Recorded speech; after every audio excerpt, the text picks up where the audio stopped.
আজকে আমি পল্লী কবি জসিমউদ্দিনের বাড়িতে ঘুরতে আসছি। এখানে এসে আমি আবার দোলনায় চড়ছি। এখানে এসে কবির অনেক স্মৃতি দেখতে পেয়েছি, এজন্য আমার অনেক ভালো লাগছে। আমার সাথে বাবা, মাম্মি, বোনও আছে। আমাকে আর বোনকে বাবা মা সময় পেলেই বিভিন্ন জায়গায় ঘুরতে নিয়ে যায়।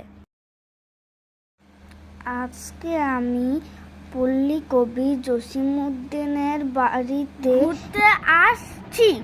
এখানে এসে আমি আবার দোলনায় চড়ছি। এখানে এসে কবির অনেক স্মৃতি দেখতে পেয়েছি, এজন্য আমার অনেক ভালো লাগছে। আমার সাথে বাবা, মাম্মি, বোনও আছে।